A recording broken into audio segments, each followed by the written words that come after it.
नमस्कार दोस्तों, आशा करता हूं आप सब बहुत अच्छे होंगे।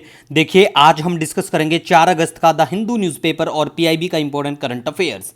तो लीजिए गाइस, स्टार्ट करते हैं। सबसे पहले बात करेंगे एफसीआरए के बारे में, विदेशी अंशदान विनियम अधिनियम 2010। सबसे पहली बात, हर एग्जाम के लिए स्पेशली जो पीसीएस होते हैं किसी भी राज्य के, उसमें ये भी पूछ लेते हैं कि यह अधिनियम कौन से साल में आता है। ठीक है, तो आपको पता होना चाहिए, क्योंकि आरटीई जो है हमारा right to education, comment section में चलो बता दो आरटीई कब आता है, क्योंकि 2 दिन पहले मैंने पढ़ाया था आपको। ठीक है, ये दोनों ही पूछे जा चुके हैं। एक बार तो आरटीआई हरियाणा सिविल सर्विस में डायरेक्ट पूछ लिया था, तो भैया बिल्कुल आपको बेसिक चीज़ें पता होना चाहिए।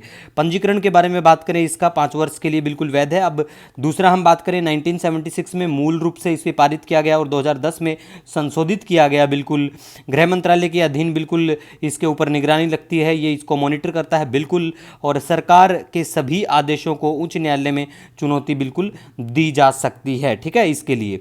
और विदेशी दान को विनियमित करना और ये सुनिश्चित करना कि ऐसे योगदान संप्रभु लोकतांत्रिक गणराज्य के मूल्यों के साथ साथ कार्य कर सकें और देश की आंतरिक सुरक्षा पर प्रतिकूल प्रभाव ना डालें। सीधी बात है, एफसीआरए किस चीज़ के लिए ये पता होना चाहिए, साल पता होना चाहिए, मंत्रालय पता होना चाहिए, कितने साल के। अब कमेंट सेक्शन में आपको ये बताया, एक बार अगर इसका लाइसेंस रद्द हो जाता है, ठीक है, तो कब तक आप अप्लाई नहीं कर सकते। पहले के करंट अफेयर में मैंने करवाया हुआ है, तो बताना जरूर। ठीक है, नेक्स्ट हम बात करेंगे ईडी के बारे में। ठीक है, आजकल बहुत छापे डाल रही है ईडी। ये क्या है?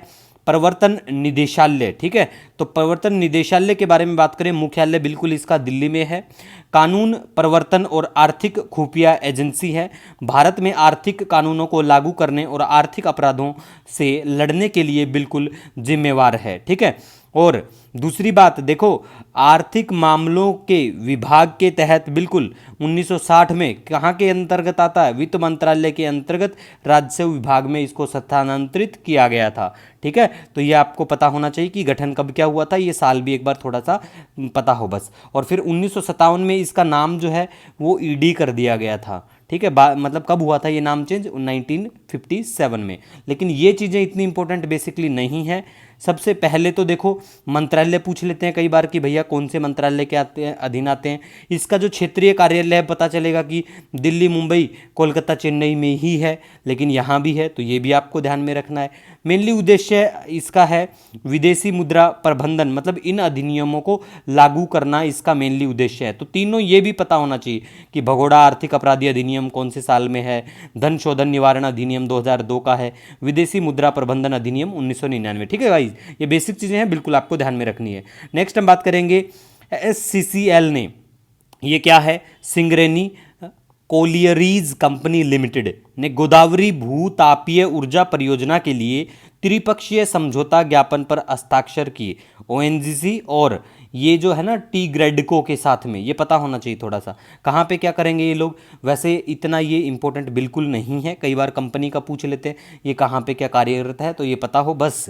बाकी ये इतना किसी भी एग्जाम के लिए इंपॉर्टेंट नहीं है। हाँ, ये इंपॉर्टेंट है, सिलेरू जल विद्युत परियोजना कहाँ पे है? आंध्र प्रदेश में। ये वेरी वेरी इंपॉर्टेंट, याद रख लेना। नेक्स्ट हम बात करेंगे, देखो ये वाली जो तितली है ना, ये इतनी इंपॉर्टेंट मुझे नहीं लगती है, लेकिन नामदफा राष्ट्रीय उद्यान इंपॉर्टेंट है। कहाँ पे है? अरुणाचल प्रदेश में, ये आपको याद रखना है। नेक्स्ट इसके बाद में, ये very very important for every examination, भारतीय नृत्यांगना यामिनी कृष्णामूर्ति का निधन होता है।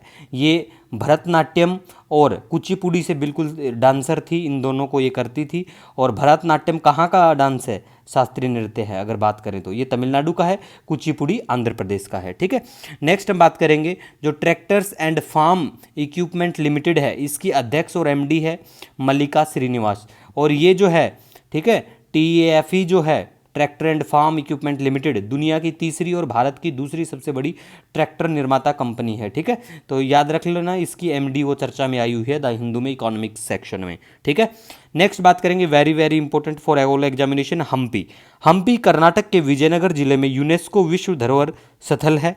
विजयनगर साम्राज्य की राजधानी, ये पता होना चाहिए आपको कि ये कहाँ की क्या राजधानी रह चुकी है। ठीक है, दूसरा, ये कई महत्वपूर्ण स्थान जैसे कि विरूपक्ष मंदिर यहाँ देखने को मिलेगा।